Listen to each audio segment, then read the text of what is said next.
Voilà, nous allons dire la vérité et rien que la vérité sur la rentrée parlementaire agitée pour la session de septembre 2025 dans les deux chambres du Parlement, à l'Assemblée nationale et au Sénat. Vérité également sur les tueries à grande échelle dans les territoires des Roubero par les IDF. Nous sommes dans la province du Nord Kivu et une grande partie de cette émission, très chers téléspectateurs, sera consacrée au secteur des transports et voies de communication avec la reprise du trafic ferroviaire entre Kinshasa et Matadi, enjeux et défis à relever, naufrage à répétition dans le Grand Équateur sous le regard parfois impuissant des gouvernants. Pourquoi? Nous le saurons dans cette émission, avant bien sûr de placer un mot sur la sécurité aérienne dans les installations aéroportuaires et sur l'ensemble du territoire national. Voilà, c'est bien l'ossature de cette émission avec ses étoilés habitués en toute vérité. Edith Chala, journaliste au desk français à la direction des informations télévisées à la RTNC. Edith Chala, bienvenue. Merci Blaise, merci à nos téléspectateurs. Bienvenue également à Cédric Kenina, qui est le rédacteur en chef à la direction des informations télévisées à la RTNC. Cédric Kenina, bienvenue. Merci beaucoup Blaise et merci à nos téléspectateurs. Bienvenue au Grand Moufouengue, journaliste au desk français à la direction des informations à la RTNC 3, chaîne des institutions. Bienvenue les grands. Bienvenue Blaise et bienvenue à nos nombreux téléspectateurs. Surtout moi j'incite ceux du Nord et du Sud Kivu. Très bien. Alors, nous disons également bienvenue à John Mwabika, journaliste à la rédaction des infos, à la radio nationale, à la RTNC. Bienvenue. Qu'est-ce que j'ai dit moi? J'ai toujours du mal à prononcer votre nom. John Mwabika. Merci Blaise. Merci également de milliers de personnes qui nous suivent à travers le monde. Allez, il est directeur de l'Institut congolais de l'audiovisuel. C'est bien, Médard Mbouyal Mangal. Bienvenue. Merci Blaise, je suis là. Vous avez l'ossature, vous connaissez bien les acteurs qui interviennent dans cette émission. Ce sont les étoilés de la presse. J'ai l'habitude également de les appeler les historiens du présent. Les sujets sont là. Nous commençons par la rentrée parlementaire agitée et pour la session de septembre 2025 au niveau de l'Assemblée nationale et du Sénat. Ça brûle. Une assemblée qui a eu lieu, Assemblée nationale et le Sénat, mais cette rentrée parlementaire pose des problèmes. Pourquoi ça doit poser des problèmes? Avec surtout ces pétitions, d'une part du côté de l'Assemblée nationale et de l'autre part du côté du Sénat, les grands Moufouégués. Pourquoi ces pétitions aujourd'hui? Les pétitions signifient que la maison au Parlement a quelques problèmes en interne qu'il faille résoudre. La pétition, c'est l'une de voies d'expression de malaise, une façon de présenter un problème. Seulement que puisque nous parlons rentrée parlementaire prévue lundi 15 juin, conformément à l'article 115 de la Constitution en vigueur, je me dis que ces pétitions sont aux antipodes des orientations du président de la République qui a tenu une réunion interinstitutionnelle. Il avait dit quoi? Le 8 septembre. Le chef de l'État avait dit quoi? Le président de la République, chef de l'État, veut d'une rentrée parlementaire sereine, axée sur des priorités nationales, entendez par la sécurité, paix, développement. Le développement n'est que la conséquence de la paix, la conséquence de la sécurité. Alors, les pétitionnaires, tant du Sénat, représentés par le sénateur Idriss Mangala, je crois, et ancien gouverneur du Maniema. Tout à fait. Et à l'Assemblée nationale, la cohorte est tenue par Crispin Bindoulé. Et je leur dis que c'est bien, ils ont de problèmes, ils ont droit de faire des pétitions. Seulement, comme je l'ai dit, ça ne cadre pas avec les orientations du président de la République qui veut d'une rentrée sereine, d'une rentrée apaisée. C'est pour cette raison qu'il a pu réunir les chefs des corps. Le président de la République a reçu les présidents des deux chambres du Parlement, et son Excellence la Première ministre, eux-mêmes le président de la Cour constitutionnelle, pour leur faire passer sa vision par rapport à cette rentrée parlementaire de la session de septembre, une session essentiellement budgétaire. Il était question quand même de clarifier certaines choses pour que les choses se passent bien. Voilà, et l'aspect sécuritaire, vous savez, le président a insisté sur ça aussi. Ça brûle à Ouvira et environ. C'est ici qu'il faut rappeler qu'il y a une mission gouvernementale qui séjourne là-bas. Justement, c'est pour trouver des solutions aux problèmes que connaissent les habitants d'Ouvira. Edith Chala, rentrée parlementaire agitée et au Sénat et à l'Assemblée nationale. Vous vous y attendez? Non, mais c'est ça la démocratie, justement. Les gens ont droit d'exprimer leur point de vue et je crois que les pétitionnaires expriment leur point de vue. Et je ne vois même pas ça en contradiction avec la réunion que le président de la République a tenue, la réunion interinstitutionnelle. Le président a parlé avec les chefs des institutions du pays, il a responsabilisé chacun, mais en tout cas, le président de la République n'a pas interdit aux députés, aux sénateurs de procéder par ce qui leur est connu par la loi pour exprimer leur volonté. Les échanges, la rentrée sera peut-être agitée, mais on est habitué. Ce n'est pas la première fois que l'on a une rentrée parlementaire agitée. Mais sous Kamere, c'est la première fois. Sous Kamere, c'est la première fois, mais lui, Kamere, ce n'est pas la première fois qu'il est dans une rentrée judiciaire tourmentée. Parlementaire. Parlementaire, qu'est-ce que j'ai dit? Judiciaire. Ça arrive, excusez-moi. Donc, ce n'est pas la première fois qu'il connaît une rentrée parlementaire agitée. La première fois qu'il a été président de l'Assemblée nationale, il a connu une rentrée parlementaire très agitée, ce qui lui a même coûté le poste. Je crois qu'il est un vieux routier, ça ne l'ébranle pas outre mesure, mais il sait que c'est ça, justement, la politique. Ça peut ou n'est pas, mais ça arrive. Ça peut l'emporter, tout comme ça peut lui permettre d'asseoir davantage ses racines. Moi, je ne vois aucun... Cédric Enina, ces pétitions au Sénat et à l'Assemblée nationale, au Sénat, il n'y a pas tellement d'engouement, hein, mais il faut dire qu'au niveau de l'Assemblée nationale, malgré la réunion tenue par le président pour réunir les responsables des institutions, mais les pétitionnaires continuent à récolter les signatures. On est aujourd'hui, à en croire monsieur l'honorable Bindoulé, on est à plus de 200 signatures récoltées par les pétitionnaires. Vous croyez que cette rentrée parlementaire agitée peut emporter Vital Kamere et quelques membres de son bureau? L'emporter ou pas, mais on va assister une fois de plus à du folklore, comme on est habitué. Et là encore, c'est l'accessoire qui l'emporte sur l'essentiel. Les grands l'ont dit, les chefs de l'État a été clair, parce qu'on doit savoir contextualiser les choses. Le pays est en guerre. Nous sommes de plein pied dans des négociations pour une issue diplomatique à la grande crise qui secoue la partie est du pays. Moi, je vois très mal à ce moment-ci les députés se donneraient les kilos et lancer une pétition, quand bien même que c'est réglementaire, c'est constitutionnel, c'est tout ce que vous voulez du point de vue légal, mais dans la réalité, nous sommes dans une étape de fragilité et qui nécessite beaucoup plus la cohésion nationale et l'unité au lieu de passer à des actes tendant à fragiliser le peu de solidité institutionnelle qui existe, parce qu'il faut le dire, parce que ce n'est pas seulement la représentation nationale. Quand vous allez au niveau des assemblées provinciales, on a oublié pendant un long moment cette instabilité qui voyait les différents bureaux sauter un focus sur le Parlement. Un focus sur le Parlement. Oui, justement, c'est ça. Oui. C'est ce genre d'action qui réveille les actes qu'on pensait passer, dans le passé, qui risquent de refaire surface. Donc moi je pense qu'on doit privilégier ce qui est essentiel, ce qui est l'intérêt national, au lieu que ce soit les égos. Mais quand vous voyez des prêts, parce qu'on lui reproche une mégestion sans pour autant donner plus de détails, ça c'est du point de vue administratif. C'est vrai, je ne sais pas quel argent Kamere gère dans ces tiroirs, on n'est pas dans une institution financière. La réalité est que les leviers en matière de gestion en ce qui concerne les deux chambres du Parlement sont connus. Il vous est déjà arrivé d'avoir une idée sur le montant que le gouvernement donne à l'Assemblée et au Sénat et qu'en réalité, le président de l'Assemblée nationale n'a pas une aussi grande marge de manœuvre en matière de gestion, parce que ce sont des leviers connus. Donc moi, je vois très mal qu'en ces moments-ci, qu'on parle d'une mégestion caractérisée, parce que c'est trop fort, c'est vers les extrêmes.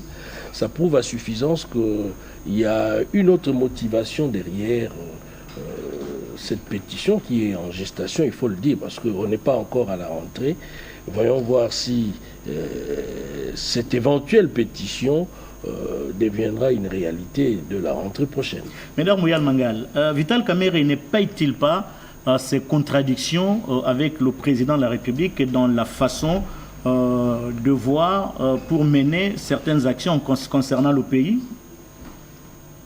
Oui, justement, peut-être profitant de sa position en tant qu'institution, créer des contradictions, ça fait partie du jeu politique. Le président appelle ça la vitalité démocratique. Oui, mais c'est le jeu politique. Le jeu politique, c'est un jeu de positionnement tourné vers des intérêts.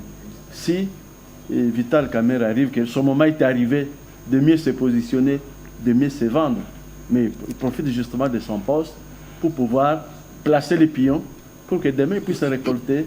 Et donc, ça peut être en contradiction avec les enjeux tels que pensés par le président de la République. Mais Vital Kamerhe est en train de regarder son avenir politique. Qu'est-ce qu'il fera demain? Bon, c'est un homme ambitieux. C'est-à-dire quoi? Vous voulez dire quoi? On tombe vers le divorce entre le président de la République et Vital Kamerhe? Ça fait partie du jeu politique. Ça ne devrait pas nous surprendre. On devrait plutôt se préparer à tout ça. Ce sont des éventualités. Ce sont des éventualités. Il a été le puissant secrétaire général du PPRD, mais au milieu du mandat, pendant qu'il était président de l'Assemblée nationale, il a divorcé d'avec Kabila. Souvenez-vous les qualités qu'il s'était données, pacificateur, parce que ça faisait... On tombe vers le même scénario? Moi je dis oui, ça fait partie du jeu, c'est possible. En politique, tout est possible. Tout est possible parce que tout dépend des enjeux, des intérêts. S'il trouve que ces intérêts commencent à se positionner ailleurs, eh bien on va arriver au divorce. Ça fait partie du jeu. Très bien. John Mvwabeka, que diriez-vous d'une certaine opinion qui dit qu'il y a un acharnement sur une partie des considérations tribalo-ethniques, une stigmatisation des swahiliphones. Au Sénat, il y a Sama Lukonde, à l'Assemblée, il y a Vital Kamerhe. Vous croyez vraiment à cette hypothèse d'acharnement sur les swahiliphones? Non, mais l'acharnement pourrait être si il s'agissait d'une tribu qui était ciblée. Mais le swahili, c'est une langue comme le kikongo, le siluba, qui est exprimée dans l'ensemble du territoire national. Et ça, c'est un premier élément. Mais deuxièmement, il faudrait ici comprendre d'abord les motivations de Mbindoulé, qui est également swahiliphone, parce que vous évoquez le swahiliphone. C'est un élu de Butembo. Oui. C'est dans le Nord Kivu. Un élu de Butembo. Ouais, alors, ce qu'il faut comprendre, c'est que comment est-ce qu'il motive sa pétition. Dans la pétition, il y a des éléments qui corroborent le règlement intérieur de l'Assemblée nationale, mais il y a d'autres éléments. Moi, je pense que ça ne cadre pas avec l'intérêt général lorsqu'il s'agit de certaines dividendes qu'on devait accorder aux députés. En fait, ça ne fait pas de sens. Si par exemple Kamerhe n'a pas, comme on lui reproche, n'avait pas revu à la hausse les émoluments de députés, bon, moi je ne sais pas comprendre ça, que Kamerhe aurait parlé en 2024 qu'un député, en fait, tout ce qui est avantage total touché autour de $5 000. Mais alors ça a été remis en cause en termes de débat. Mais s'il faudrait, les députés sont là parce qu'il y a des électeurs. C'est une représentation nationale, cette chambre-là. Mais si vous êtes à la base, là on donne des suffrages pour que vous ayez ces prestiges qui réclament aujourd'hui, que ce soit Mbindoulé ou Kamerhe, tout ce qu'il y a là, moi je vois l'objectivité. Vous retournez dans le Grand Bandundu, Grand Équateur, Congo central, Nord Kivu, le Grand Kasaï, tout ça. Vous regardez, pourquoi Exode rural, vous avez tout de suite la réponse. On dira que non, ce n'est pas notre travail. Mais votre travail, c'est de légiférer. Qu'est-ce que vous faites? Parce que vous avez des vacances parlementaires aux frais de l'État. Ça, c'est le premier élément. Mais deuxième élément, apparemment, et ce que je comprends, c'est le triomphalisme, ce qu'on observe là. Initier une pétition, recueillir autant de signatures, ce n'est que dans une phase qu'on appelle la recevabilité, mais il y aura le vote, justement, si je vous rappelle, si le Bureau Mabunda a été déchu, ça ne sera pas le cas avec Biromboso en 2022. C'est vrai qu'il y avait FCC cache encore en action, mais d'autres là devaient appuyer. C'est qu'on peut revivre le même scénario. Mais dire par exemple que ce n'est pas opportun parce que le pays est en pleine guerre, finalement ça serait comme des contradictions, parce que plusieurs fois au cours de cette émission, nous avons prôné ici une gestion axée sur le résultat. Le problème avec les Congolais, c'est plus les acteurs. On ne parle pas des institutions. Il y a également séparation de pouvoir. Si le président de la République, dans le cadre des collaborations institutionnelles, organise une réunion avec les 4 institutions, il y a séparation de pouvoir. Cela ne peut pas, et si par exemple il y a entrave de certaines dispositions, empêcher un député national de prendre une initiative allant dans le sens d'application d'un règlement intérieur. Toujours est-il que cette démarche est au niveau de la recevabilité. Vous récoltez, vous savez, la majorité absolue des 151 voix, et là on passe au vote. Mais si c'est par exemple un quart ou bien un quart de voix, parce qu'on est à 500 députés, ce n'est qu'au niveau de la recevabilité qui sera aussi transférée au niveau du bureau. Donc c'est inutile, hein, par exemple, de pouvoir refuser justement que telle ou telle autre démarche n'ait pas lieu sous prétexte de guerre ou d'insécurité. Pour finir, Blaise, c'est que les députés tout de même, qui ont eu le courage de pouvoir initier des pétitions, on les attend là où ils ne sont pas présents. C'est ce qui est écœurant par moment. Il y a les contrôles parlementaires qui parfois est organisé par complaisance ou d'une façon ciblée. Il reproche justement au bureau du Caméré qu'il y a des contrôles parlementaires qui n'aboutissent pas et qui ne sont pas programmés. Même Bosso a été reproché pour le même fait, qui ne programmait pas. Il y avait plusieurs matières qui n'ont pas été placées à l'ordre du jour. C'est en fait l'incompétence, la gestion, l'opacité de gestion. Ce sont des dispositions prévues dans ce règlement qui viennent juste se greffer de là. Alors, mais est-ce qu'il y a des pièces à conviction sur ce qui est? Oui, parce que finalement... Allez-y, concluez. Pourquoi je le dis? C'est comme Bindoulé, la même démarche qu'il entame là, contre le bureau Caméré. Je ne sais pas si c'est le bureau, l'ensemble du bureau, comme ça a été au niveau d'Alexis Tambwe Mwamba. On a vu qu'il y avait Sami Badibanga qui était exempté de tout le bureau, bon, pour des raisons qui étaient bien motivées.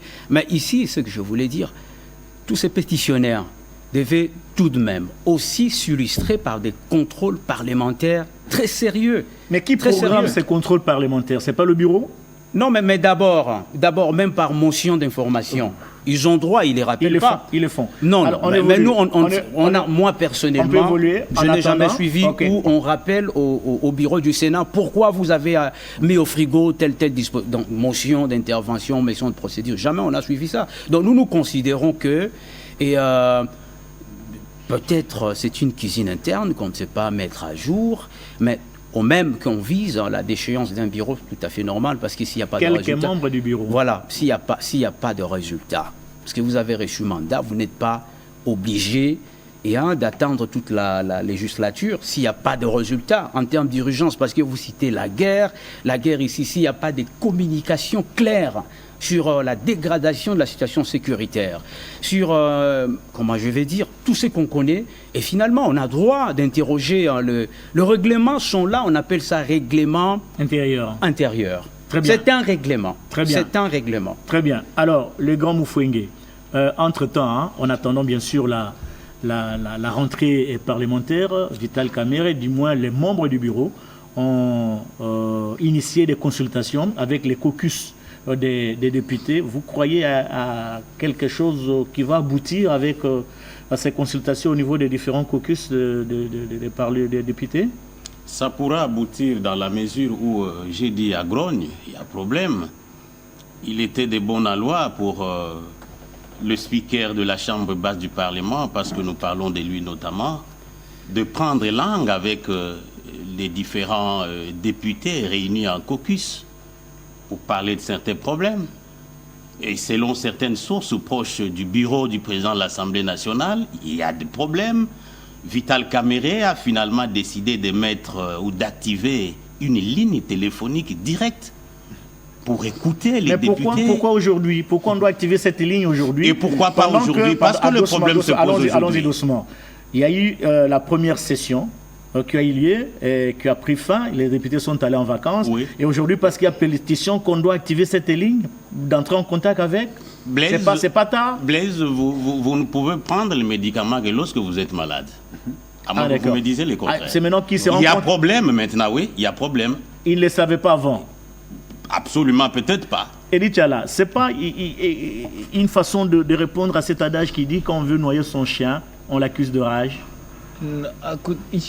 À suivre les interventions sur ces plateaux, j'ai l'impression qu'on veut rationaliser le jeu politique. Justement, le jeu politique n'est pas rationnel. C'est parce qu'il n'est pas... Doucement. Non, il y a une rationalité. Les grands Moufouengue, vous aviez pris la parole. Je vous en prie, oui. Vous aviez pris la parole et dit vous a observé attentivement. Mais lorsqu'il y a des choses indigestes, on peut repousser ça. C'est son tour de réagir. Ok. Suivez d'abord ça. Je vous en prie. Allez-y, Eddy. J'ai dit que le jeu politique, il est irrationnel parce que il n'y a rien du tout qui a en termes de raison qui a fait que Kamere soit président de l'Assemblée nationale. On l'a choisi. Des gens l'ont choisi. Oh, il y a eu des primaires. Il y a eu des primaires, oui, mais ce sont des gens qui l'ont choisi. Oui. Ils peuvent dire aujourd'hui, sans raison aucune... Les mêmes qui l'ont choisi? Oui, ils peuvent dire sans raison aucune, oui. Aujourd'hui nous estimons que quelqu'un d'autre te remplace. La politique, elle est comme ça. Si vous voulez rationaliser la politique, il faut bien lire Machiavel. Et si on veut rationaliser la politique, on devient très sadique. La politique est une guerre déguisée. C'est ce que dit Machiavel. Et tout sourire cache un calcul. Ça veut dire qu'en politique, quand on se voit en face, il n'y a pas d'amour là-dedans. On est en train de voir qu'est-ce que je gagne en échangeant avec ce type. Donc malgré les accolades qui ont eu lieu pendant les congrès de l'Union sacrée, donc il y a quelque chose qui se cachait. Ça ne veut rien dire. Les accolades en politique, comme je viens de le dire, ce sont des calculs derrière. Il y a des accolades parce que quand lui sera en réunion avec le chef, il parlera en bien de moi. Le jour où j'apprends qu'il ne parle pas en bien de moi, je fais de même. Donc, l'Assemblée nationale, disons, le bureau de l'Assemblée nationale doit savoir qu'il peut arriver à un moment où les députés vont choisir de nous évincer. Ça peut arriver. Et ce moment-là est arrivé? Je ne dis pas que le moment est arrivé, parce que moi, je ne suis pas député. Mais les députés, j'ai suivi Bindoul et expliqué pourquoi il veut que Kamere soit défenestré. Il a ses raisons. Il peut convaincre plusieurs. Et il n'est pas seul. Il n'est pas seul. Il peut convaincre les autres. Maintenant, il appartient au président de l'Assemblée nationale, qui est un politicien rompu, de comprendre et de stopper la manœuvre. S'il réussit à le faire, il se maintient. S'il ne réussit pas à le faire, on le met de côté. Je vous retiens encore. D'entre les deux approches, entre la démission et le vote au niveau du Parlement, vous auriez aimé, si les choses ne semblent pas bien marcher pour Kamere, vous auriez aimé quelle approche? Je voudrais que s'il s'aperçoit, si le président Vital Kamere s'aperçoit qu'il n'est pas en mesure d'inverser la tendance, il démissionne, c'est de l'honneur. Qu'il s'aperçoit qu'il ne peut pas inverser la tendance, il conduit les débats jusqu'à l'élection, et puis il est déchu. C'est un peu honteux. Mais le politicien, comme je vous le dis, il peut croire jusqu'à la dernière minute que les choses peuvent changer, et il peut se maintenir. C'est un vote secret. C'est un vote secret qui aura lieu. Alors, Kenina, vous partagez le point de vue de Tchala? Pas tout à fait, parce que la manière dont Tchala présente... Il est trop cartésien? La politique, c'est comme si c'est un simple jeu du genre « ôte-toi pour que je m'y mette ». Comme si Machiavel était l'unique maître à penser. L'unique maître à penser. Moi, je pense que, comme je l'ai dit tout à l'heure, le Congo... à chaque fois qu'on est en difficulté, nous manifestons ce que nous appelons les égrégores, c'est-à-dire une volonté commune de transcender certaines difficultés et de résoudre certains petits problèmes du genre tel que ça se présente aujourd'hui au sein de l'Assemblée nationale. Oui, vous croyez que c'est petit? Par rapport à l'ampleur... Plus de 200 députés qui apposent leur signature. Par rapport à l'ampleur de la crise à l'échelle nationale, moi, je vois très mal qu'aujourd'hui, à la une de nos journaux, qu'on parle d'une rentrée parlementaire agitée. Ça serait d'abord de l'irresponsabilité de la part des pétitionnaires d'agir ainsi, parce qu'ils n'auront pas... Vous pesez vos mots, Cédric Kenina. Mais oui, c'est de l'irresponsabilité, parce que c'est une démarche institutionnelle, oui, mais qui nous amène où? Et qui va aboutir à quoi? Ce sont des questions que l'on se pose. Non, mais qui va aboutir à la déchéance. Voilà. On ne voit pas plus loin que le bout de nos nez, si on peut le dire ainsi. Donc ça aboutit à la déchéance du bureau de l'Assemblée nationale et la suite, c'est quelques membres. Mais ça encore, c'est plus grave. Parce qu'on parle de quelques membres. Oui. Pourquoi cette sélectivité? C'est la grande question. Il faut poser la question aux députés. La déchéance ne concerne pas tous les bureaux, mais quelques membres du bureau. C'est ce qu'est dit le règlement intérieur. Oui, mais un détail, Blaise. Oui. Mais Moufouengue et Kenina parlent de la guerre comme si, comme il y a guerre, on devrait taire tout ce qui ne va pas dans les institutions de la République. Non, mais c'est une priorité. Excusez-moi, Oui, c'est une priorité. Pendant la guerre. Mais je vous ai vu très enthousiaste quand Moutamba était en train d'être défenestré. Il faisait partie du gouvernement qui faisait face à la guerre. Et puis la guerre vous auriez dû dire, non, en ce moment précis, il fallait que l'Assemblée nationale se taise. La logique judiciaire n'est pas la logique politique. Mais c'est clair. Allez, on continue. S'il vous plaît, nous sommes dans une logique parlementaire. Ils sont divisés autour de cette table. Ok, nous sommes dans une logique parlementaire et donc éminemment politique. C'est un juriste. Très bien. Le droit, c'est des textes. Très bien. John Wabika. La politique peut violer des textes. S'il vous plaît, les grands Moufouengue. Cher Blaise, la politique peut violer des textes et non le droit. Pas d'acharnement. Brièvement. Vous aurez la parole pour avancer votre argumentaire. Je vous en prie. John Wabika. Non, ça veut dire qu'on ne prend pas les médicaments que lorsqu'on tombe malade. Parce que le vaccin, il y a la prévention. Le vaccin préventif. Il y a la prévention aussi, oui. Voilà, ça c'est important. Là, vous répondez à Moufouengue. Mais également, Oui. la logique voudrait qu'on parte du général au particulier.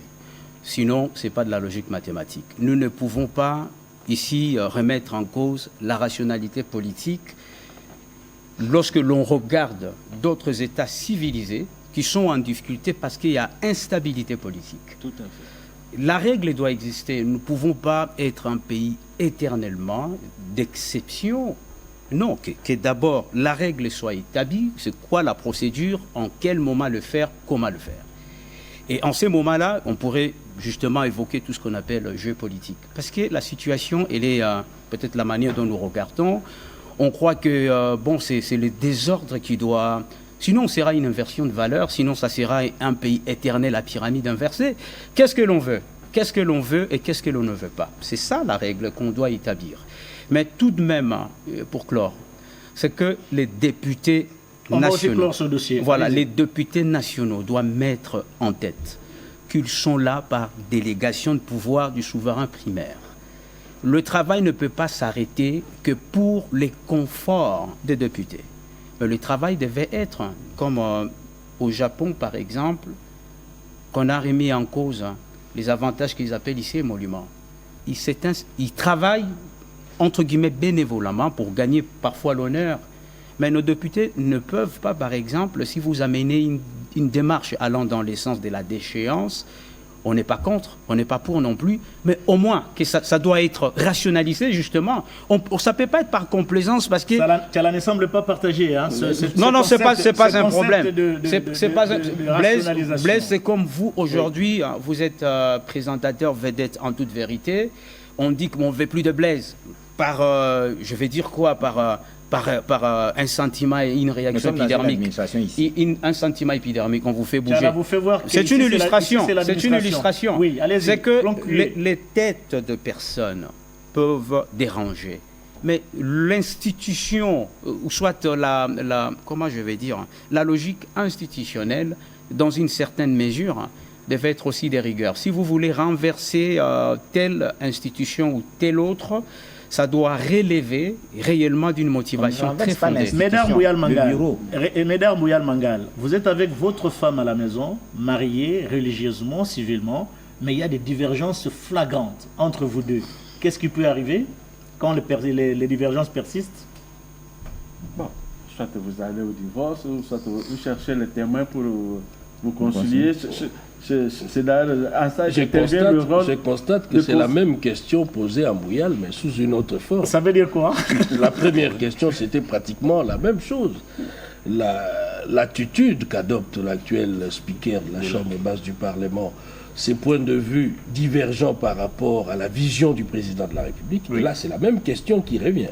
Non, c'est juste pour conclure ce chapitre. Oui, c'est juste pour conclure ce chapitre. Au-delà de la question, en réalité, est-ce qu'il peut parler à la même question? Est-ce qu'il peut parler? Peut-être certainement que Nina peut avoir raison, mais le fond du problème que nous sommes en train d'aborder, c'est en réalité la relation que le Congolais entretient avec l'argent, qu'on soit haut gradé ou qu'on soit au niveau moins gradé, qu'on soit dans les espaces semi-fermés, comme dans le couvent, qu'on soit de confession religieuse ou quoi. Dès qu'on touche à l'argent, en fait, c'est la dimension de la nullité du Congolais vis-à-vis de l'argent. Donc on peut être grand, mais dès qu'on met l'argent sur la table, les gens se séparent. Parce que le fond du problème que les députés sont dans, c'est la mauvaise répartition des ressources. Le budget voté par l'Assemblée nationale et qui est régulièrement mis à la disposition du bureau pour la gestion. Et ils se disent que nous connaissons le budget et ils connaissent ce que le ministre des Finances met régulièrement chaque mois à la disposition du bureau. Et c'est là où se trouvent des réclamations des parlementaires. Souvenez-vous que le président de l'Assemblée nationale... Il se pose un problème de la justice distributive?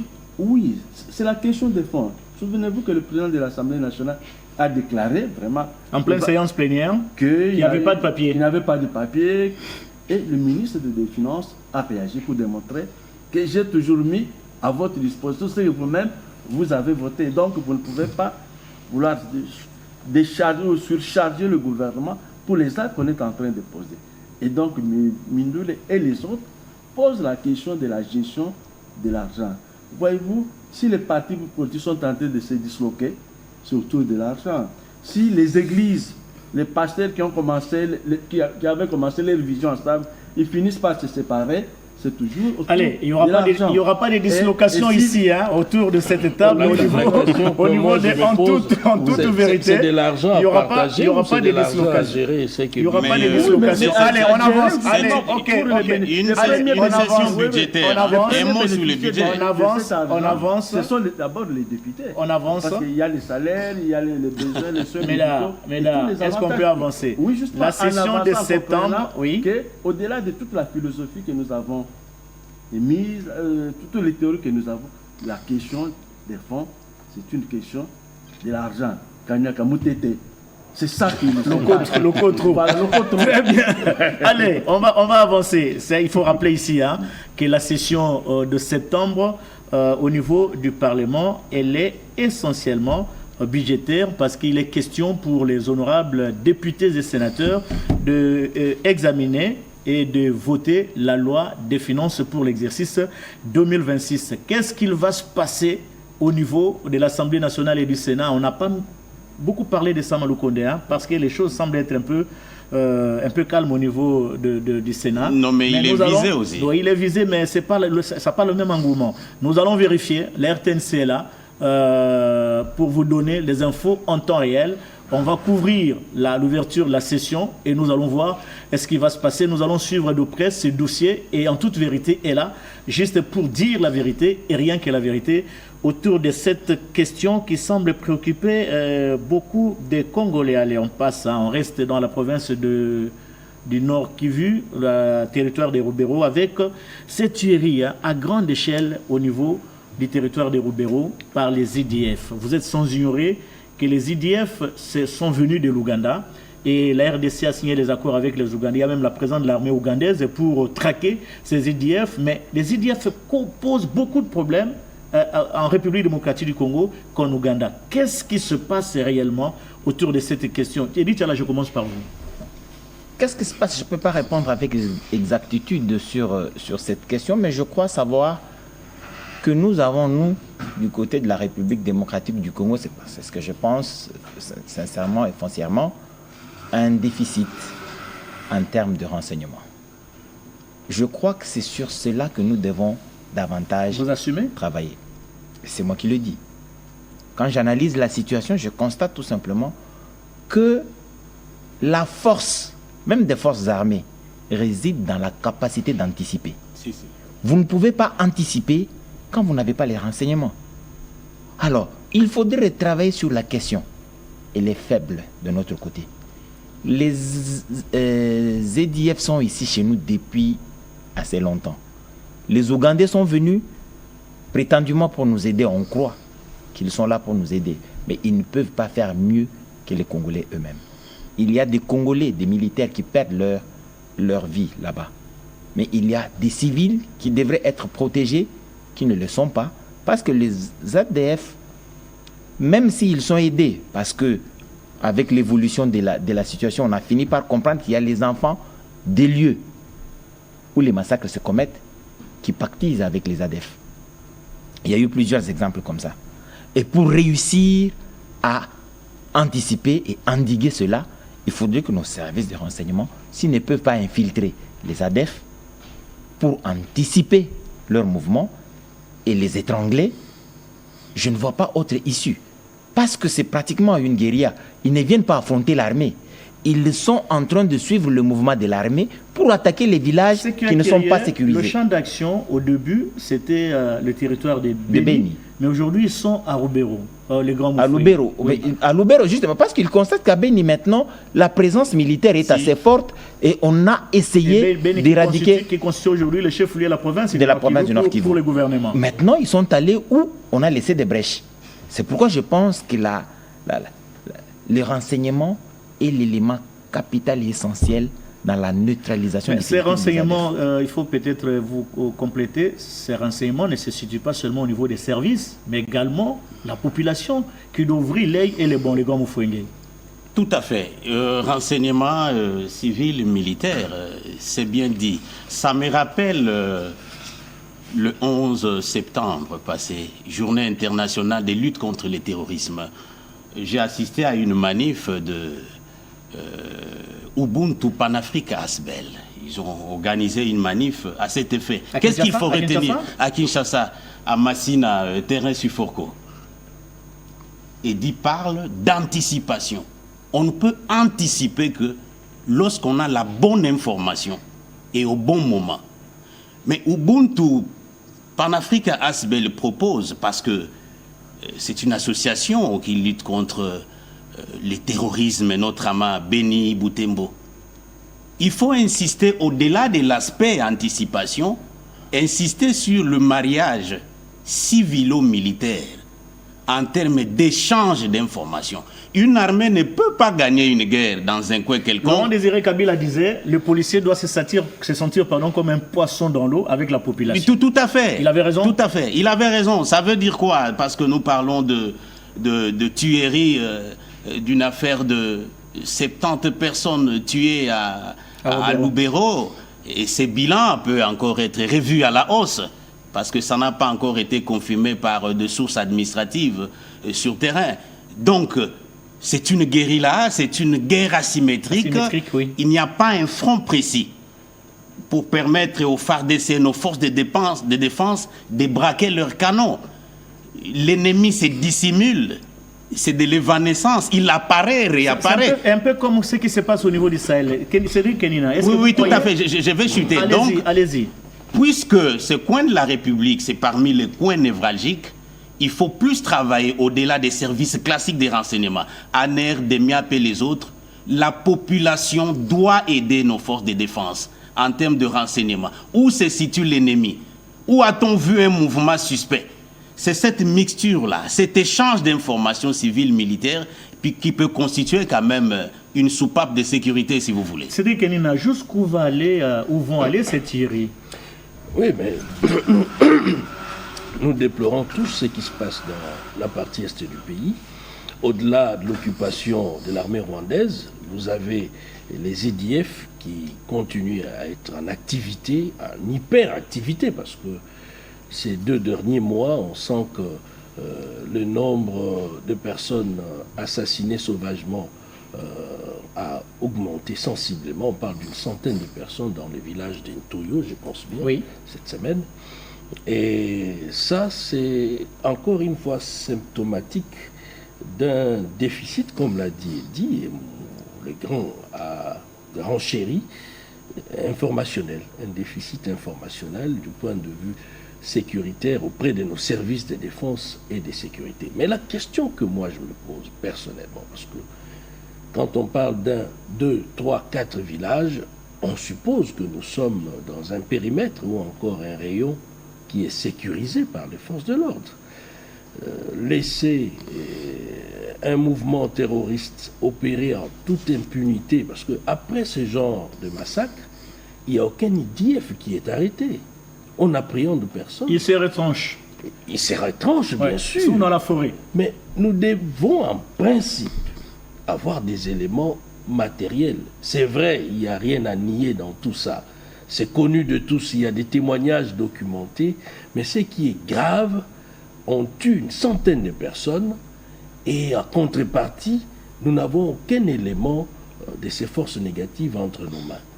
On se pose bien des questions sur la capacité de réaction de nos forces de sécurité et de défense. Donc, sur ce point-là, c'est vrai que c'est une guerre asymétrique, c'est vrai qu'il est difficile de localiser sur un point l'ennemi, mais du moins ils sont sur notre territoire. Qui dit territoire congolais, on suppose que nous maîtrisons mieux le terrain que les IDF. Mais ce qui est vrai est que l'Ouganda, ça c'est ce qui s'observe sur le terrain, hein. L'Ouganda a fait un effort pour reculer les IDF de la frontière ougandaise. Non, mais ça c'est encore à prouver parce qu'ils sont difficilement localisables. Ils vont reculer comment? Oui, mais parce qu'ils ne traversent pas de l'autre côté de l'Ouganda. Hein? Ils sont maintenant très loin de la frontière avec l'Ouganda. Quand tu prends Lubero, pardon, n'est pas un territoire frontière avec l'Ouganda. Les territoires frontières avec l'Ouganda, c'est bien Béni. Hein, à partir des Kassindi et consorts jusqu'à Bunia, Ituri, pardon, du côté des Magi. Vous comprenez? Donc les EDF reculent du côté de Congolais que d'aller vers l'Ouganda. Est-ce que vous ne trouvez pas que l'armée ougandaise a réussi et son plan de se sécuriser au travers de cette façon de pousser les EDF très loin de la frontière? En fait, les EDF ont été désignés comme un groupe terroriste affilié à l'État islamique Daesh par les États-Unis, l'Union européenne, même l'Union africaine. Alors, lorsque un pays est menacé par un groupe terroriste, normalement, il y a des mécanismes d'appui qu'on doit venir en assistance. On a vu la France combien de fois il a fait lorsque le groupe d'État islamique avec le Mali, excusez-moi, et d'autres pays. C'est aussi une question à l'international. Qu'est-ce que le pays qui désigne les EDF comme un groupe terroriste font pour le Congo? À part la MONUSCO qui organise en fait des formations ponctuelles avec nos forces de sécurité pour des comptes. C'est comme si tout le monde nous a tourné le dos. Voilà, c'est d'abord ce qu'il faut comprendre. Deuxièmement, les EDF, officiellement fondés en 1995, ils ont pris la grande forêt de Béni en 2000. On a arrêté le fondateur, Jamil Mukulu, à moins que je m'abuse, en 2015 en Tanzanie. Il a été extradé en Ouganda, qui serait au moment où nous parlons en prison de Luziri, en Ouganda. Ça veut dire... Mukulu, ce n'est pas l'héritier de Kony? Non, mais c'est lui le fondateur désigné officiellement. C'est qu'au moment où nous parlons, il a été jugé. Il a été jugé parce qu'on a reconnu la cour au niveau de l'Ouganda. Kony, c'est LRA. Ça veut dire déférer devant la justice ougandaise, interroger. Parce que dans l'idéologie des ADF, c'est un mouvement islamiste contre ou opposé au régime de Museveni. Alors ils viennent faire normalement, voilà, c'est toute la question. C'est pourquoi on parle de... Vous savez, il y a beaucoup d'hypocrisie. Hein, que le Congo est victime, je ne sais pas de quoi. C'est compliqué. Parce que la manière d'opérer des EDF, on dit qu'ils sont affiliés à l'État islamique Daesh. Mais en fait, on les désigne également comme une organisation qui a une autonomie de gestion au niveau de l'Afrique centrale.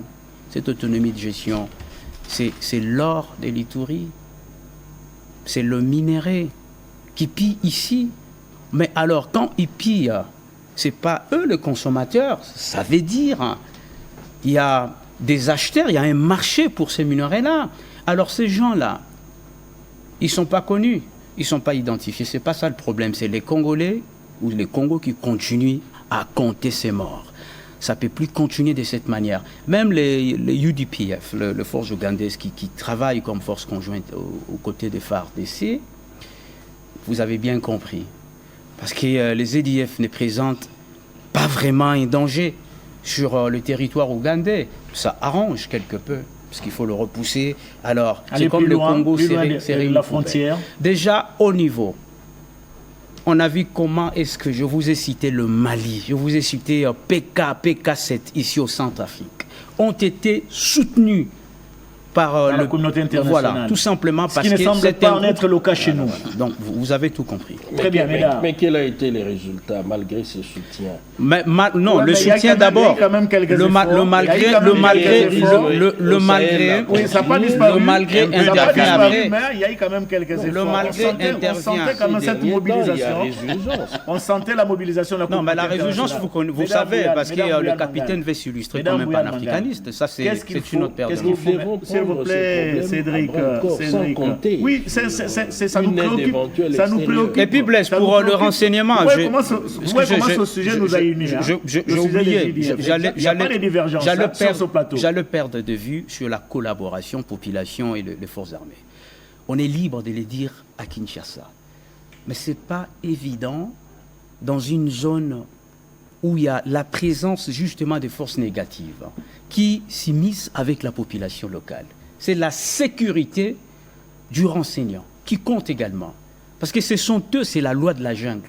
Moi, je passe l'information et dit Tchala comme service d'intelligence congolais, mais Blaise, il rapporte comment celui-là a été, l'opération a été anticipée. Ne vous en faites pas, ils sont mieux équipés, je vous ai dit, parce que lorsqu'ils exploitent nos minerais, il y a des acheteurs. Ils ont des GPS, ils savent comment... Ce sont eux aussi qui Alors, ils ont créé cette psychose de peur pour que la population, finalement, on a exécuté celui-là, parce que c'est lui qui avait fuité. Et puis ensuite, de suite. Il y a la trahison. Mais d'ailleurs, les IDF, jusqu'à quand pour mettre fin à leurs aventures sur le territoire congolais? L'analyse vient de démontrer, c'est aider à soulever la question des renseignements. Nous devons savoir que les ADF sont dans la population. Ils sont en train de financer des activités au sein de la population. Et on finance des activités, par exemple, aider les femmes à apprendre à coudre, faire de petits commerces, vendre. Ce ne sont pas de petites activités comme ça que les ADF sont en train de pénétrer dans la population, donnant l'impression que ce sont des humanitaires. Ils se présentent là pour le besoin de l'islam, pour le besoin de... Ils se déguisent. Oui. Maintenant, dans un milieu de pauvreté, la population est en train de mordre. C'est quand il y a des dégâts. Et c'est cette même population qui est en train de donner des informations. Et parfois qui dirige les actes terroristes. C'est dommage. Parce que, disons, en ce moment-ci, les militaires sont situés à tel endroit. Oui. Lorsque ils viennent, ils trouvent personne et ils opèrent. Oui, parce que sans résistance. Ce sont des gens qui sont dans la population. C'est dommage. Parfois pour $10. C'est dommage. C'est dommage. Cette population doit prendre conscience. Ne faites pas passer des victimes au bourreau. Je pense que la figure paraît contradictoire par rapport aux faits sur le terrain. Mais justement, comment vous pouvez expliquer le succès? La réalité est que c'est la population congolaise qui est victime. Oui. Moi, je vois très mal comment il y a des traîtres. Cette population dans son... Il y a la traîtrise. Oui, mais c'est à minoriser, c'est à marginaliser. Oui, il y a la traîtrise. Ce n'est pas à généraliser comme vous le faites. S'il vous plaît. C'est vous donner l'impression que les Congolais sont tous derrière. Il faut justement mettre fin à cette traîtrise pour vaincre l'ennemi qui est dénommé EDF, parce que ces EDF tuent et emportent même, ils recrutent même les jeunes gens pour les amener dans la forêt et aller apprendre comment manipuler les armes. Financière à travers l'exploitation des minéraux. Lorsqu'ils ont cet argent, qu'est-ce qu'ils font de cet argent?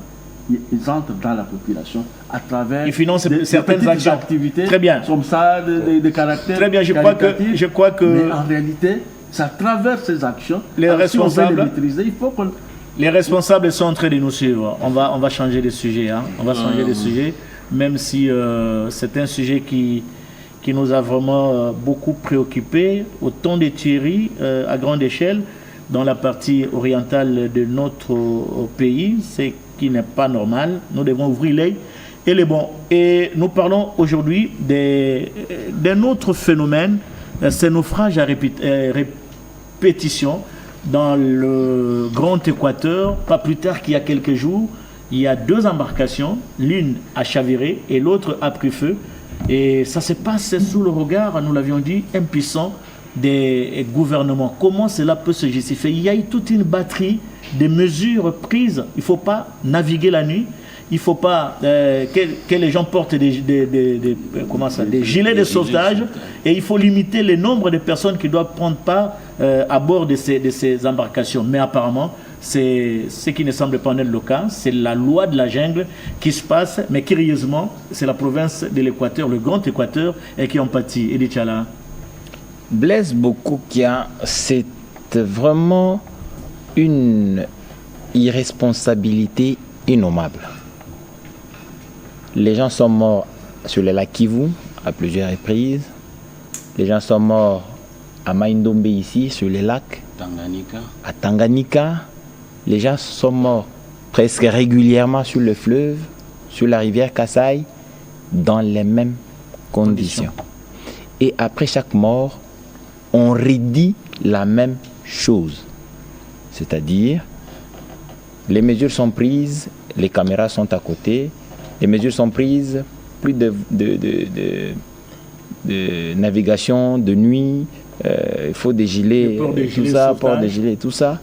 J'ai vu quand même que sur le lac Kivu, la mesure a plus ou moins été respectée, gilets de sauvetage, mais sur le fleuve Congo, franchement, c'est la saga. Oui, le ministère des Transports.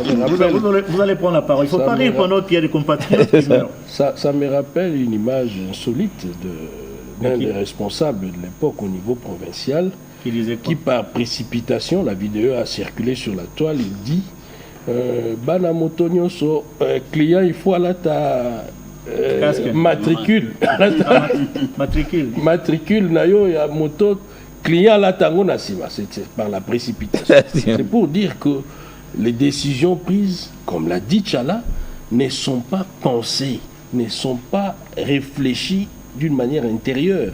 Ce sont des histoires qu'on prend d'une manière superficielle pour la consommation extérieure. Écoutez, quand nous prenons par exemple les derniers cas ici, une embarcation quitte un coin du territoire de Bassankoussou. Dans ce coin, il y a ce qu'on appelle des commissaires fluviaux qui doivent contrôler le flux migratoire et le mouvement de toutes ces embarcations.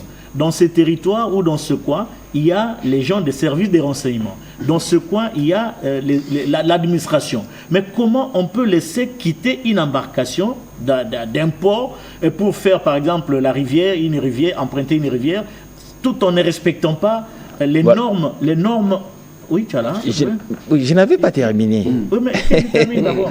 Pourquoi on doit laisser passer et partir ces embarcations tout en sachant qu'il n'y a pas de gilet de sauvetage, le nombre est élevé des passagers qui ne correspondent pas avec la capacité d'accueil de ces embarcations, et ça se passe sous le regard, par exemple, des commissaires fluviaux et qui sont affectés pour ce faire. Qu'est-ce qu'elle a terminé? Parce que vous parlez de Bassankoussou. Je suis un habitué de Bassankoussou. Est-ce que tu as pu parler? Oui, il va parler, parce que vous avez évoqué Bassankoussou, c'est un cas précis. Bassankoussou, vous avez la rivière Lopori qui est là. Il y a le marché Gambela qui donne jusque sur la rivière. Le port de l'Onatra n'est qu'un port des noms, donc vous ne savez pas identifier qu'il y a un port ici.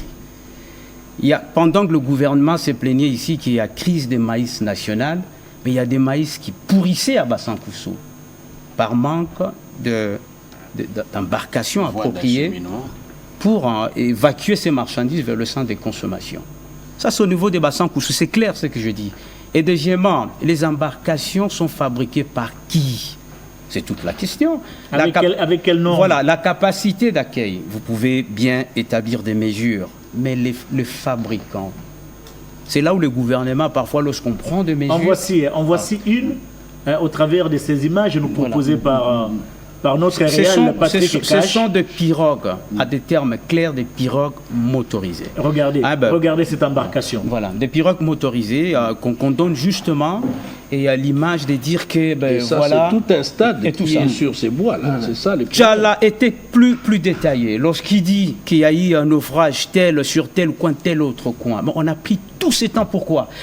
L'État ne pouvait pas, dans une certaine mesure, si vous faites des provinces, vous devez vous rendre compte, il y a un problème d'enclavement dans toutes les provinces. Mais le voie et lacustre, ou bien tout ça, ce sont des voies qu'on utilise, mais on pouvait en fabriquer parce qu'il y avait Chandi qui faisait ça, je ne sais pas si Onatra également. Alors, on pouvait en fabriquer déjà une dizaine, une trentaine. Ça coûte quoi? Il faut une politique. Ça coûte quoi? Parce qu'établir des mesures, c'est bien beau. Mais lorsque vous n'allez pas sur le fond du problème... Nous n'allons pas continuer à pleurer matin, midi, soir. Les gens qui meurent dans des conditions un peu plus tragiques. Edith Tiala, vous aviez la parole. Oui, je disais donc que l'irresponsabilité était innommable. Pourquoi? Parce que le commissaire fluvial de Bassan-Koussou sera toujours là après-demain. Sans sanction. Il n'y aura aucune sanction. On va se précipiter à enterrer les morts. On va enterrer les morts. De quelle manière? On va donner quelques 500, 200 $ aux familles des victimes. Et puis l'histoire sera terminée. Le lendemain matin, il y aura des embarcations de cette nature sur le fleuve. Ça, c'est le constat.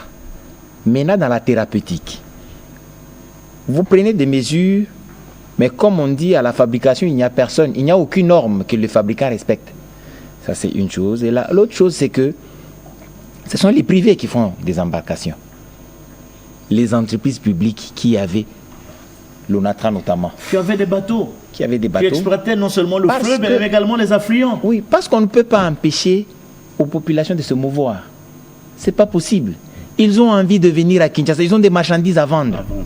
Il y a des gens à Kinshasa qui doivent amener des produits manufacturés dans ces lieux. Doit-on fermer l'œil? On ne doit pas fermer l'œil. Il faudrait que l'État se reprenne. Voilà. Si l'ONATRA ne peut pas... Il nous faut des décisions radicales. Si l'ONATRA n'est plus à mesure de donner à la population ce dont elle a besoin, il faudrait carrément la liquider. Il faut libéraliser le secteur. Ou soit on la liquide. L'ONATRA, c'est des milliers de personnes. Il y a des gens qui se sont opposés quand on voulait donner le port de Matadi, je crois, le port de Matadi à un privé ou des partenaires extérieurs qui voulaient moderniser. Des gens se sont réunis, les syndicats et tout, c'est très bien. Mais quand l'État se résout de remettre de l'ordre, il faudrait parfois prendre des décisions courageuse. L'ONATRA est victime de la mauvaise gestion. Mais maintenant, on en est là. Il faudrait trouver une solution radicale. S'il faut dissoudre ou liquider. Avec les nouveaux DG, M. Loukou, ça je crois, il y a quand même des efforts considérables. Non, mais ça, c'est ce qu'on est habitué à dire. On les sent. Quand il y a quelque chose de bon, il faut saluer. Non, mais les bons du sentir. S'il vous plaît. Quand il y a quelque chose de ce qui est bon, c'est que non, c'est hier, les morts, c'est hier. Je ne fais pas l'apologie de M. Loukoussa ici, mais nous sentons quand même des efforts. Il se débrouille, il faut qu'il dise. À l'instar de ce train, de cette reprise de trafic ferroviaire entre Kinshasa oui, Blaise, ça c'est très bien. Oui. Mais il faudrait qu'il dise qu'est-ce qu'il faut faire dans l'entrée rapidement. Parce que les mouvements de population vont continuer. Les mauvaises embarcations vont continuer à avoir lieu. Il faudrait qu'il propose rapidement. S'il faut prendre crédit à la banque, on prend crédit à la banque pour trouver des solutions. Parce que l'ONATRA peut faire des crédits. Là, vous avez raison. Non, il faudrait quand même. On a donné une mauvaise réponse à l'ONATRA en réhabilitant MB Gungu, des trucs comme ça, et des gros bateaux là qui ont disparu. Qui ont disparu parce que ces bateaux-là, à l'époque, ils avaient des cargaisons qui venaient de grandes entreprises comme l'Osacaf qui produisait beaucoup de café. Ça pouvait aller à l'Équateur, prendre beaucoup de café et puis embarquer les autres des petites cargaisons, des particuliers, tout ça. Mais vous avez un gros bateau comme ça, il n'y a pas de commerçant qui peut venir. C'est pas rentable. Oui. Et puis, c'est pas attrayant. Très bien. Tu peux pas venir. Ici, la question de planification revient. Et pour qu'on ne puisse pas gérer au quotidien tout ce qu'on est en train de voir, il faut planifier les choses, acheter des bateaux qui peuvent prendre le fleuve Congo de Kinshasa jusqu'à Matadi, qui peuvent prendre la rivière Kasaï, qui peuvent prendre d'autres affluents au niveau du fleuve Congo. Il faut une planification. Oui, planification, oui. Mais d'abord, nous sommes face au phénomène de la corruption. La corruption à grande échelle. Corruption? Oui, mais vous êtes en train de vous poser la question pourquoi les commissaires pluviaux sont en train de laisser, mais c'est de l'argent. C'est la corruption. Les propriétaires de l'embarcation peuvent lui donner quelque chose et puis il laisse passer. Ce phénomène, nous sommes en train de les vivre à Kinshasa pour que nous puissions comprendre. Souvent, lorsqu'on parle de la corruption, le Congolais a tendance à regarder... Avoir les ministres, avoir les DG, avoir au plus haut niveau. Même au plus bas. C'est là que c'est dangereux. Il y a un bateau qui a quitté Kayemba jusque sur le pont Kwango ici. Ça fait une centaine de morts. Mais c'est quoi la suite? C'est la corruption, c'est parmi le cas. Ça, c'est très récent, c'est à Kinshasa. Voyez-vous, par exemple, au niveau du ministère des Affaires étrangères, officiellement, le passeport, c'est $75, $75. Mais en réalité, tous les agents du ministère des Affaires étrangères sont unanimes que le passeport, c'est 150 ou $200. Il en est de même pour le permis de conduire. On va y revenir. Donc, la question de la corruption est au centre de tous ces phénomènes. Nous sommes en train de les vivre à Kinshasa, dans le transport de Kinshasa. Prenez tous les garçons mal éduqués, des chauffeurs de taxi-bus et consorts, les 207. Mal éduqués? Oui. Mais regardez le comportement qu'ils affichent. Et avec les receveurs ou les gens qui sont... Quand vous les regardez visiblement, ils n'ont pas eu le temps de dormir. Visiblement, ils ne se sont pas lavés. Mais ils sont en train d'imposer le prix. Vous voyez, quand vous êtes au niveau de la RTNC, à 11h jusqu'à Chang, c'est 1000 francs. Dès qu'on arrive à 19h, 5000 francs. Donc 15 heures même. Sur base de quoi? Sur base de... Parce qu'elle était absente. C'est l'indiscipline, c'est la corruption. Et l'abandon de l'État. L'abandon de l'État, l'État absent. Parce que c'est vrai que le gouverneur de la Kinshasa est en train de faire un certain nombre de choses. Mais qu'est-ce qui lui manque? Il lui manque la communication publique. Parce qu'on ne peut pas gérer la vie de Kinshasa, il y a beaucoup de disciplinés dans un silence. Allez, on revient sur les naufrages, mesdames. Oui, mais justement, l'élément naufrage... Aujourd'hui, on n'est pas au niveau de Kinshasa. Kinshasa, tout est lié. On a pris des contacts avec le directeur de cabinet du gouverneur pour parler des problèmes qui se posent au niveau de la ville. C'est une analyse systémique. Nous sommes dans un système. Okay. Et ce système a des sous-systèmes représentés au travers plusieurs services de l'État. Et donc, un peu partout, vous avez le même type de comportement. Des Congolais qui font semblant de se plaindre, et l'État nous a abandonnés. Et même les actes qui sont tentés de poser, ils sont en contradiction. Donc, on se plaint, mais soi-même, on est un acteur fervent de la corruption et on est tenté de détruire l'État sans le vouloir. En rapport justement avec ces naufrages à répétition dans la province de l'Équateur, naufrages qui ont eu lieu dernièrement, il y a le premier naufrage a eu lieu à l'endroit où la rivière Solo rejoint la grande rivière Baninga dans le territoire de Bassankosso. Deuxième naufrage, un bateau baptisé Bokenda qui a quitté le secteur de Waka, et qui faisait la route vers le centre de Bassankosso avec autant de pertes en vies humaines et des dégâts matériels importants. Mais malheureusement, parmi ces personnes, il y a également un nombre très élevé des élèves qui étaient en vacances et qui voulaient rejoindre leurs écoles. Malheureusement, ils sont partis. Il faut regretter. Et nous rendons justement hommage à ces... Et personne ne répondra. À ces victimes. Personne ne va répondre. C'est pas normal. Ces élèves, sur les 86 morts, il y a au moins 60 élèves qui sont partis. Le bilan est encore provisoire. Provisoire, oui, vous avez raison. 60 élèves qui sont partis contre tout entendement. Ils sont allés passer les vacances en route pour rejoindre leurs écoles. Voilà ce qui est arrivé. Nous déplorons ça. Mais si on avait pris toutes les mesures adéquates, on n'allait pas vivre à répétition ce genre de spectacle qui n'honore pas. Alors, pas du tout notre pays. Allez, nous parlons maintenant. Mais on parle maintenant. Vous avez parlé du naufrage en aval. Le problème, c'est en amont. Qui livre les permis d'exploitation à ces embarcations? Il y a à boire et à manger dans ce secteur.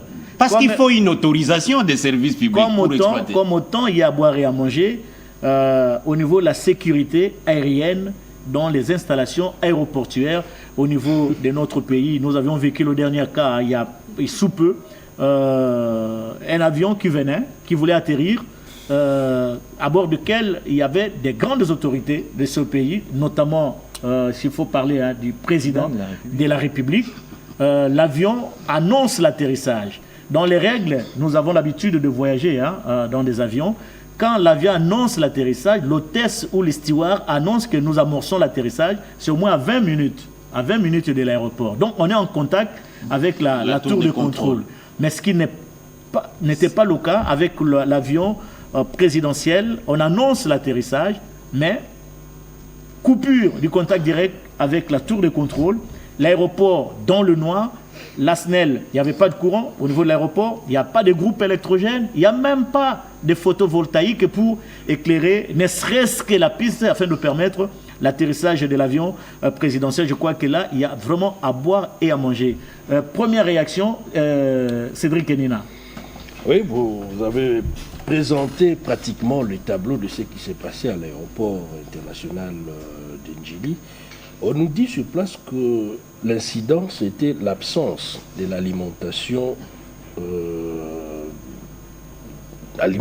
d'une manière générale, alternative après coupure du courant électrique en continu. Cela est encore une parfaite illustration de la mégestion au sein de la régie des voies aériennes, parce que c'est anormal à ces niveaux de gestion. Un site aéroportuaire de la dimension de l'aéroport international d'Ndjili, quand bien même que nous souffrons de ces déficits en matière de matériel et autres, mais du moins en termes de viabilité, nous ne devrions pas être à la queue en Afrique, à l'échelle africaine. Ce qui s'est passé relève et dit, et à utiliser les mots en ce qui concerne le naufrage, c'est de l'irresponsabilité des acteurs sur place, des gestionnaires de l'aéroport international d'Ndjili. Le directeur général de la RVA, dans sa correspondance suspendant le commandant de l'aéroport, parle d'un inverseur qu'on devrait acheter et que ce n'était pas celui-là qu'on avait acheté. Donc il s'est aperçu que ce n'était pas celui-là quand c'est l'avion du président de la République qui a du mal à atterrir. Ça, c'est extrêmement grave. Certes, c'est la haute autorité du pays, mais ça serait également des millions de Congolais dans l'air à cause de l'inverseur que le commandant de l'aéroport a acheté, qui ne répondait pas aux normes, pendant qu'on dit que l'État a déboursé les caisses du Trésor parce que c'est sorti du portefeuille de la régie des voies aériennes. Et c'est à cause de cela que nous allions assister à des milliers de morts dans l'air, parce que 2, 3, 4 messieurs n'ont pas su accorder leur violon. Donc, à mon entendement, il doit y avoir des sanctions sévères, parce qu'on n'en est pas à un premier incident. Il y avait des incidents beaucoup plus graves que ça. L'aéroport a pris feu à un moment, une partie, on le sait. L'incendie qui s'est déclaré et diffusé à la télévision nationale, qui est resté lettre morte, parce qu'il n'y avait pas de suite, on n'a pas établi des responsabilités, comme si le feu est parti de lui-même. Et ce soir-là, et aujourd'hui on n'en parle pas, ça risque d'être la même chose, parce que le pauvre à être suspendu, ça serait l'unique commandant et l'agent incompétent dont on fait mention dans la même correspondance.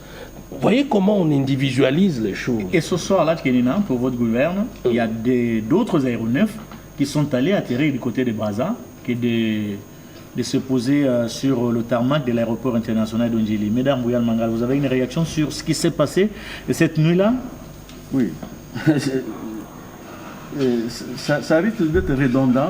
Justement, le niveau de corruption, lorsqu'on est appelé à acheter un matériel performant, tout en sachant que cet aéroport doit fonctionner jour et nuit. 24 heures sur 24. Et on est allé acheter de la camelote. Une vieillerie. Et une vieillerie. Et on le sait, et il le savait.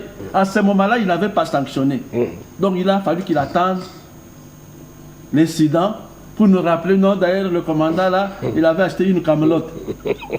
Mais et pourquoi il le protégeait?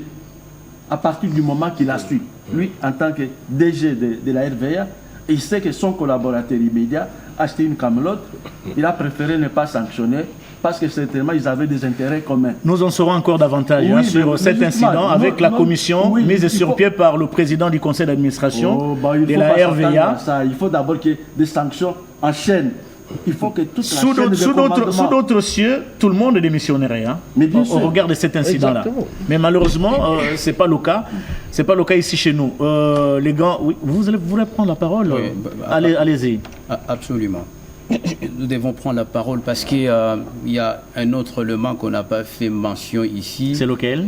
C'était l'ascenseur de la tour de contrôle qui serait en panne dépit de moi. Qui aurait retardé. Et comment les contrôleurs montent qui auront retardé le mouvement, justement. Deuxième élément qu'on soulève, le technicien qui s'occupe de l'ondulaire là. L'inverseur. L'inverseur ondulaire et tout ça, ça veut dire il il n'a pas... La maîtrise. Une main inexperte. Voilà. Donc, je ne sais pas dire agent fictif, mais vous voyez des recommandations, comment ça se passe, la personne se retrouve. Mais en termes d'achat, le principe est clair. L'aéroport n'a pas besoin d'un agent qui va acheter. Il faudrait avoir des fournisseurs. Mais attends, mais il y a quand même une direction. Il y a quand même une direction des appros, non? Si, ça n'existe pas. Mais si la direction là ne palpe pas l'argent en réalité, que ce soit des holdings, des grandes entreprises comme l'aéroport, vous devez avoir des fournisseurs. Ce sont vos experts qui établissent un état de besoin et c'est un fournisseur connu, certifié si vous voulez. Mais ce qui est marrant dans tout ça... lorsque l'on voit, on a un cousin, on a soit un agent mais qui est proche de vous, mais pour la sécurité. Blaise, je couvre régulièrement les activités du service météorologique aéronautique d'Ndjili. Parfois, ils me font visiter, parce que la sécurité en l'air dépend d'eux. Des contrôleurs. Voilà, voilà. Mais qui sont en contact avec tous les aéronefs, si vous regardez, même ceux qui n'atterrissent pas, même ceux qui sont en train de passer. Ils sont en contact avec tout ce monde. Si vous regardez le matériel qu'ils utilisent, bon sang, je vis des seringues, je vis de bouteilles en plastique. Parfois, donc, peut-être c'est la technique. Mais elle est neuve, cette tour de contrôle. Il n'y a pas longtemps qu'on l'a construite. De quelles techniques on peut utiliser? Lorsque le président du conseil d'administration, qui est un organe d'orientation et de contrôle, Kinké Moulumba, tweet avec toute la littérature qu'il a pondue là. Et il n'était pas à Kinshasa, il était dans son fief électoral. C'est pas un problème. Oui, c'est Massima Nimba. C'est à prendre au sérieux. Il y a des accusations tacites qu'il fait dans son tweet. Du genre? Lorsqu'il dit, parce que la situation qui est arrivée dans les écrits du PCA, ça perdure, c'est pas arrivé du tac au tac à la descente du président. On a toujours eu un problème de tout ça et on se réfère à... Ça veut dire c'est une histoire qui maîtrise, s'il faut faire la déduction de ces écrits. Mais qu'est-ce qui devait être fait comme Bouyal soulevait ici? Il faudrait cet incident du président de la République? Mais non, attendez. C'est l'aéroport international d'Ndjili. Il y a lieu, Blaise. Nous avons frôlé la mort comme ça.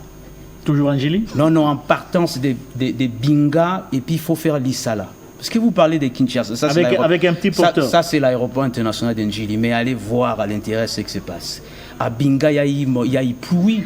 C'est ma première fois de voir un pilote faire comme on fait avec s'il y a des essuie-glaces qui ne marchent pas, avec des véhicules prendre les humains, commencer à nettoyer.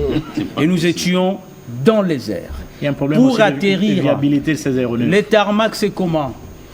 Aller à Binga, aller à l'Issala, aller à Kenge, à Kikwit. En terre battue.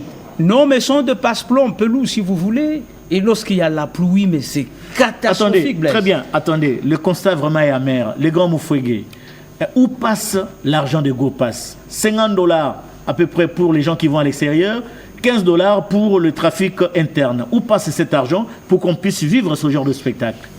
Très belle question, Blaise, mais il faut commencer par dire qu'il s'agisse de naufrage, qu'il s'agisse de l'incident lié à l'électricité, qu'il s'agisse des embouteillages, ça prouve que la politique gouvernementale en termes de transport et voies de communication a de sérieux problèmes. Pour répondre à votre question, selon des sources proches de la RVA, il y a des couacs entre les DG de la RVA et le président du conseil d'administration. John l'a dit, PCA, organe d'orientation, organe de contrôle, mais ça ne colle pas avec les DG. Certainement qu'il y a l'argent qui est au centre de ça. Oui, mais c'est les DG, c'est les DG qui gèrent. C'est vraiment dommage. C'est lui qui engage l'entreprise au quotidien. Vous avez vu un élément qui a circulé. Kinké Moulumba fait des navettes presque dans tous les aéroports du pays. Il a donné des orientations. Le tout-puissant DG est passé outre. Revenons maintenant au GoPass. Pourquoi vous l'appelez non. Attendez. Attends. Non. Parce que c'est mon temps, c'est une agression. C'est moi qui ai la police des débats. Puisque c'est mon temps, je ne tolère pas je vous pose... Non, c'est moi qui peux tolérer. Attendez. Je sais que c'est votre temps. Mais je vous pose la question de savoir pourquoi vous appelez les DG de la RVA les tout-puissants. Je vais y répondre, mais parce qu'il s'agit du GoPass. Qui est l'ordonnateur de ce GoPass? Le VPM en charge de transport a initié un arrêté qui devait être interministériel. Ça devait être co-signé par lui et puis le ministre du portefeuille pour la gestion justement. Ça n'a jamais été signé? Le ministre du portefeuille n'a jamais apposé sa signature sur cet arrêté. Pourquoi? Mais l'arrêté, signé rien que par les VPM du transport, est en application. Et l'ordonnateur du GOPAS, c'est le ministre des Transports et Voies de Communication. Qu'est-ce qu'il en fait? C'est à lui de répondre. Pourquoi son collègue de portefeuille a refusé d'apposer sa signature? Là encore, c'est à lui de répondre. Mais nous constatons que ça ne devrait pas être appliqué parce que ça requérait 2 signatures. Qu'est-ce qu'on en fait? Il faut un contre-saint. Il faut un contre-saint. Qu'est-ce qu'on en fait? À l'international comme dans des vols domicile, on paye de l'argent. Ça se passe seulement le GOPAS. Lorsque vous stationnez avec votre véhicule à l'aéroport d'Engil, c'est 14 $ aussi. Ça, on n'en parle pas. On fait payer même ce qu'on appelle... Mais où passe cet argent? C'est ça la question. Oui. Il y a aussi la carte de vaccin ou quoi? Non, ça n'a rien à voir. Ça, c'est le ministère de la Santé. Oui, mais ça, c'est le service de la quarantaine. Très bien. Oui. On vous peut payer, même l'agent qui perçoit ne sait même pas de quoi il s'agit. Répondez à la question de savoir pourquoi le DG de RVA est tout puissant. La toute-puissance, c'est dans la mesure où il y a des domaines quand même qui voudraient que vous puissiez consulter les conseils d'administration pour passer à l'acte. Voyez, on le reconnaît. C'est l'organe de contrôle, c'est l'organe d'orientation. Vous passez outre. Mais si qu'est-ce qui arrive?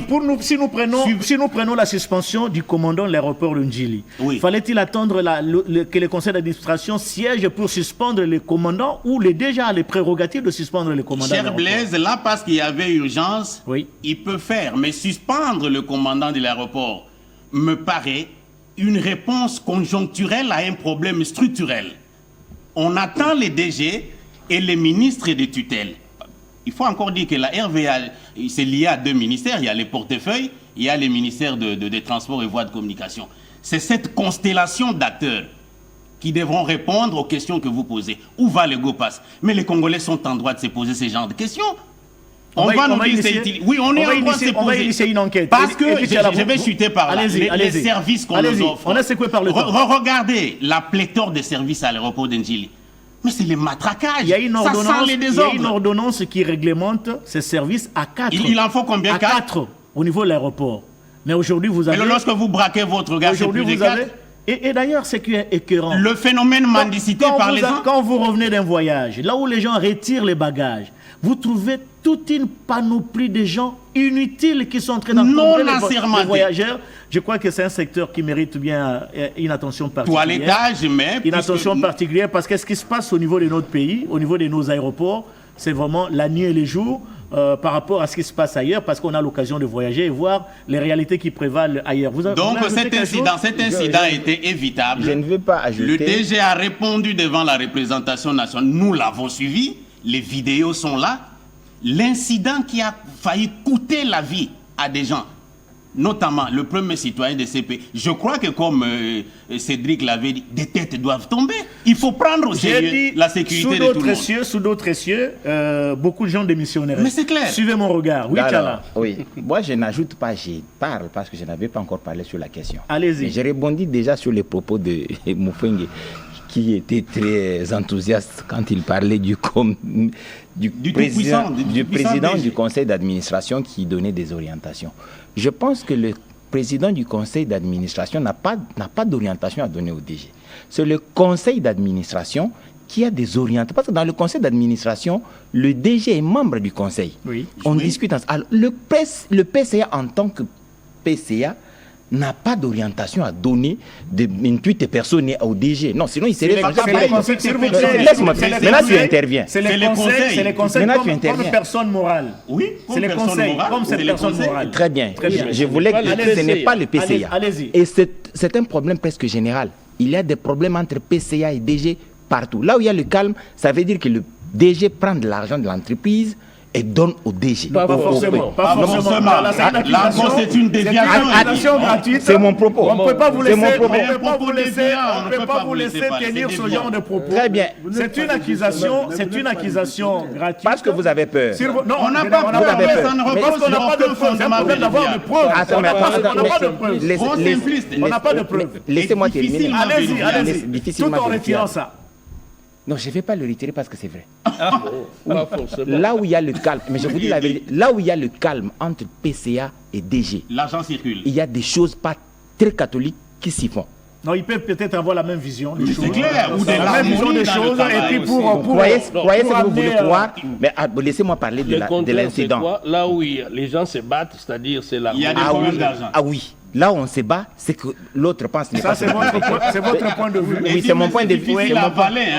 C'est mon point de vue, je peux bien le démontrer, mais le lieu n'est pas très Allez vite, indiqué. parce qu'il est temps, on doit Sur ce clore. qui est arrivé à l'aéroport, c'est d'une gravité gravissime, excusez-moi. Je ne sais pas, le DG de la RVA, je ne sais pas comment il se sent dans sa peau pour pouvoir expliquer ce genre d'incident. C'est inexplicable. Oui, moi, j'ai déjà, sur le tarmac de l'aéroport d'Indjili, pris ma valise là-bas. Pas seul, avec plusieurs autres personnes. Pas une seule fois. À plusieurs reprises. Donc, des gens qui voient les Parce qu'il y avait quoi? Non, mais parce qu'il n'y avait rien. C'est un désordre. Un désordre.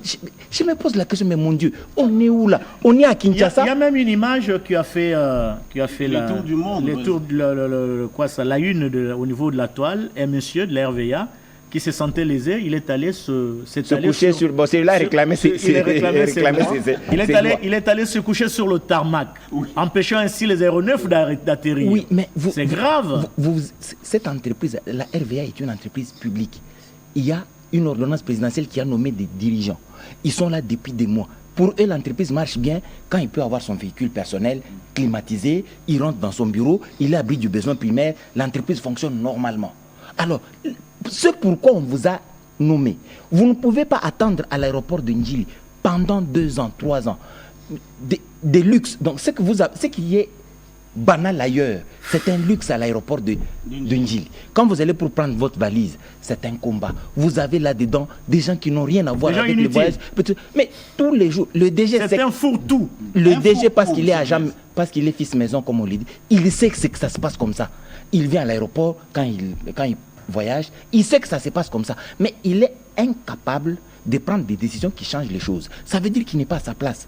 Il n'est pas seulement lui. Il peut penser que c'est un acharnement. Très bien. Il y a d'autres personnes qui, pour les responsabilités qui leur sont confiées, se complaisent dans le confort de la fonction. Ils sont à l'aise. Allez, il faut des hommes qu'il faut. Je pense que le président de la République à la place qu'il faut. Mais ça, je le dis quand même au président de la République. Quand vous comptez sur la loyauté, celui-ci a dit que Machiavel n'est pas le seul théoricien de maître dans cette matière. Mais il y a aussi les cardinals de Mazarin. Vous parlez des choses sérieuses, pourquoi vous rigolez? Non, oui, mais parce qu'on se comprend, on échange parfois. Il y a les cardinals de Mazarin qui conçoivent le pouvoir un peu de la même manière. Quand vous comptez sur la loyauté des gens, vous tendez votre cou à un couteau tranchant. Il faut sévir. Il faut sévir. Très bien. Et sévir sérieusement. Très bien. Le problème de casting, c'est le DG qui a engagé l'agent suspendu, mais il s'est plaint de son incompétence. C'est les DG de la RVA qui l'a engagé. Oui, mais ça peut arriver, c'est des choses qui arrivent. Non, ça ne devrait pas arriver justement. Attendez, quand il a engagé, c'est-à-dire qu'il a tenu compte de son cursus. Peut-être que sur le terrain, il n'a pas été performant. Vous comprenez? Alors, c'est la raison pour laquelle j'ai dit qu'il y a des choses qui arrivent, mais nous devons tirer des leçons pour que pareille situation ne puisse plus se reproduire sur l'ensemble de nos aéroports. J'espère que la gouverneure Fifi Masuka, avec la construction de son aéroport, va tenir compte de tous ces paramètres. Mais ce n'est pas elle, c'est justement le DG. C'est justement le DG. Parce que même l'aéroport de Kolwezi, c'est géré par le DG de la RVA. Ouais, mais l'autorité provinciale a un droit de regard. Non, c'est un ancrage national, une compétence nationale. Allez. Il y va de la vie des gens blessés, des têtes doivent tomber. Vous détruisez mon argumentaire avec beaucoup de vigueur comme ça. Allez, je vous les concède. Même à l'aérodrome de Djilolo. Je vous les concède. L'aérodrome de Djilolo. Ok. C'est le DG de la RVA. Allez, je vous les concède. Je disais tout à l'heure qu'il faut des personnes qu'il faut à la place qu'il faut pour que les choses aillent de l'avant. On n'a pas besoin de vivre ce genre de spectacle. Écoutez, laissez-moi vous dire merci. Vous étiez comme d'hab, très très performant au travers de vos interventions. C'est ça la vivacité de l'émission la vitalité, allais-je dire, la vitalité de l'émission En toute vérité. Les gars, Moufouégué, vous allez... mais on des annonces. J'avais un mot que vous ne m'avez pas laissé dire. Oh là là. Sans justifier les comportements de fonctionnaires de l'État, je crois que l'annonce d'Adolphe Muzito est le bienvenu sur la prise en compte des fonctionnaires de l'État, le facteur motivant pour le capital travail. On n'est pas encore arrivé à ce niveau. Voyons voir Muzito. Voyons voir Muzito. Il compte également des arriérés. Voyons voir Muzito. Je ne justifie on va juger. S'il vous plaît. Allez, on va juger. On va. Allez. J'ai des annonces. J'ai des annonces. Quand vous disiez j'ai des annonces. John, on va voir les Muzito dans ses œuvres au travers de ce budget qu'il est en train de préparer. Je salue son initiative de consulter les différents animateurs des secteurs, différents secteurs. C'est déjà une bonne chose qu'on n'a pas vécue pendant longtemps. Ça a toujours été. Mais lui, au moins, il médiatise. Non, depuis près de 5 ans, on est déjà... Et donc, Muzito... le principe du budget participatif. Allez, très bien. Allez, Muzito n'a pas nous terminons cette émission. Nous terminons cette émission. Oh là là. Nous terminons cette émission. Je salue vos interventions. Elles sont merveilleuses. Elles ont été pédagogiques. Quand nous faisons ce genre de débat, c'est-à-dire que le message est destiné aux gouvernants. C'est à eux de tirer des leçons. Là où les choses marchent, il faut encourager. Là où ça ne marche pas, il faut sévir. Il ne faut pas qu'il y ait des complaisances. Laissez-moi vous dire merci. Autant je vous dis merci, je dis également merci à toute l'équipe technique, comme tous les week-ends, qui nous a permis de vous atteindre à la maison sans aucune disposition protocolaire. Nous disons également merci à Patrick Kachala, lauréat de cette émission. Grand sera pour nous le plaisir de vous retrouver le week-end prochain avec la même ferveur. Merci et au revoir.